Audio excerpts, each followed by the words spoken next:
surat yang dikeluarkan 0234, Ketua Dewan Pertimbangan bersama Wakil Ketua 1 PJS itu mengadakan rapat dan memutuskan tanggung jawab itu kepada saya. Saya tidak boleh menghindari atas perintah itu atau kepercayaan yang diberikan. Saya harus dengan segala resikonya. Langkah yang paling penting yang dilakukan oleh saya sebagai Ketua Kadin hari ini adalah mengkonsolidasi organisasi. Baik. Konsolidasi organisasi itu adalah peran yang sangat penting. Di samping aspek-aspek lainnya, karena kan saya hanya terbatas sampai 2026. Awal 2026 itu saya harus menyelenggarakan mukab. Beberapa hari lagi kita harus menghadiri muprop, musyawarah provinsi, kemudian musyawarah kabupaten.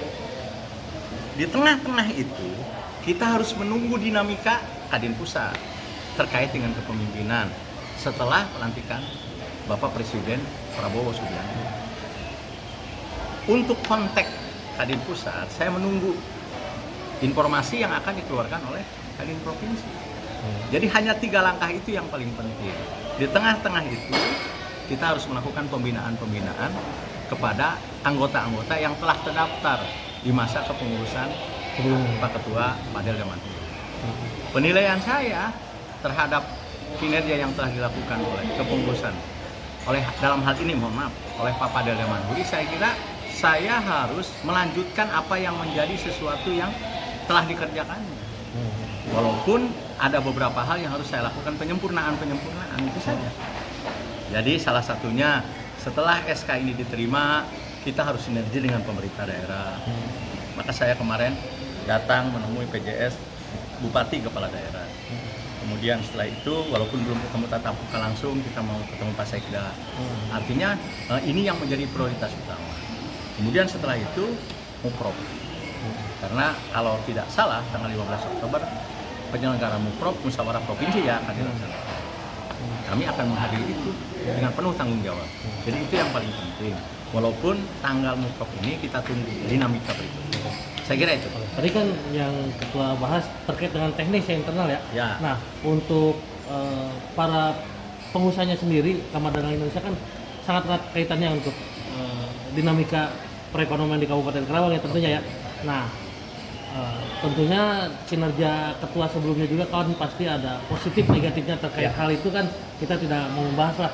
Nah, untuk kemajuan perdagangan Kabupaten Karawang dan para pengusaha sebagai salah satu wadah organisasi para pengusaha di Kabupaten Karawang, apa sih yang akan ketua lakukan sampai 2026 mendatang terkait dengan pemberesan Kamar Dagang Indonesia Kabupaten Karawang ini? Oke, gini.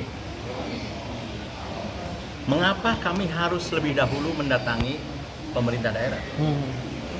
Ini adalah panduan Kepres nomor 1.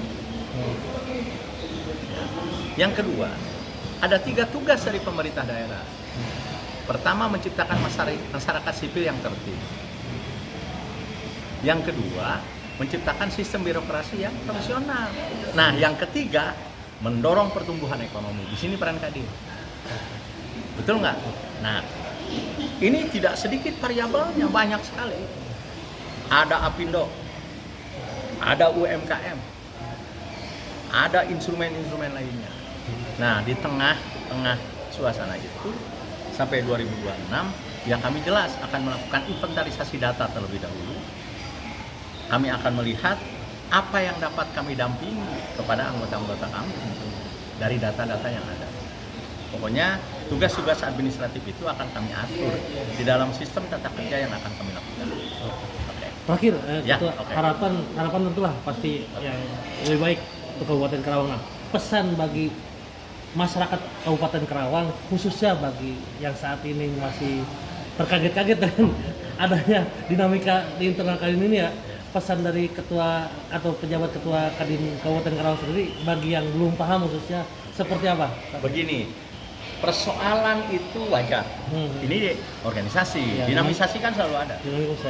Yang jelas dengan surat keputusan 0234 dan surat keputusan 274, saya akan berpegang kepada prinsip-prinsip ajas legalitas konstitusional sesuai dengan anggaran dasar, anggaran rumah tangga, dan peraturan organisasi yang menjadi pedoman seluruh kadin di seluruh Indonesia saya. Itu aja saya. Dan ini harus tersampaikan kepada semua masyarakat Karawang bahwa perubahan ini adalah sesuatu yang wajar.